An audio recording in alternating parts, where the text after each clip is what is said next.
Nous aspirons tous à l'amour et à l'appartenance. Dès nos premiers instants, nous recherchons la connexion et l'acceptation. Nous aspirons à la sécurité et au réconfort de savoir que nous sommes dignes d'amour. Mais que se passe-t-il lorsque ceux qui nous sont les plus proches, ceux qui devraient nous fournir ce socle d'amour, plantent en nous des graines de doute et de peur? C'est l'essence même du traumatisme intériorisé, cette douleur profondément ancrée qui prend racine lorsque des paroles et des actes blessants s'infiltrent dans nos cœurs et nos esprits. Imaginez un jeune enfant, désireux de faire plaisir à ses parents.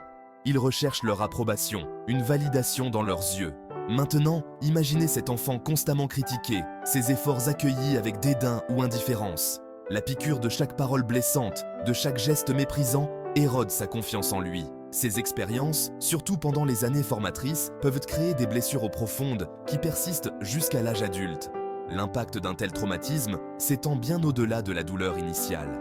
Au fil du temps, ces messages négatifs peuvent s'intérioriser, façonnant le prisme à travers lequel nous nous percevons et percevons le monde.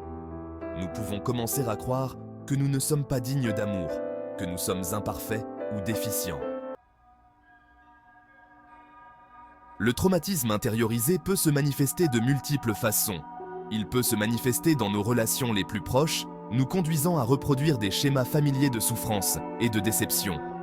Nous pourrions nous sentir attirés par des partenaires qui reflètent les voies critiques de notre passé, perpétuant ainsi le cycle de la douleur.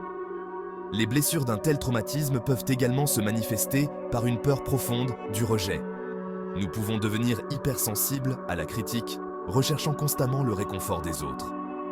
Ce besoin désespéré de validation externe peut nous entraîner sur la voie du dévouement excessif aux autres, où nous sacrifions nos propres besoins et désirs dans une tentative futile de gagner l'amour et l'acceptation.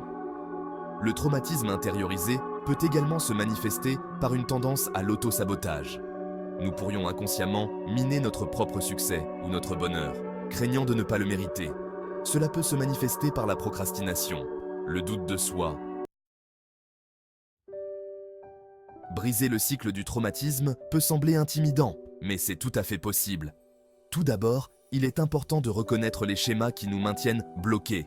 Une fois que nous sommes conscients, nous pouvons commencer à faire des choix conscients qui mènent à la guérison. Ce voyage exige de la patience, de la conscience de soi et parfois le soutien des autres. N'oubliez pas que chaque petit pas en avant est une victoire. Cultiver l'autocompassion est une partie essentielle de la guérison. Il s'agit de se traiter avec la même gentillesse et la même compréhension que nous le ferions envers un ami cher. Cette pratique peut nous aider à renouer avec notre vrai moi et à établir des liens plus forts et plus significatifs avec les autres. En favorisant un sentiment de communauté et de soutien, nous créons un espace sûr pour la croissance et la transformation. N'oubliez pas que vous n'êtes pas seul dans ce voyage. Merci d'avoir regardé cette vidéo. Si elle vous a plu, n'oubliez pas de liker, de vous abonner à la chaîne et de la partager avec vos amis. À bientôt pour de nouvelles aventures.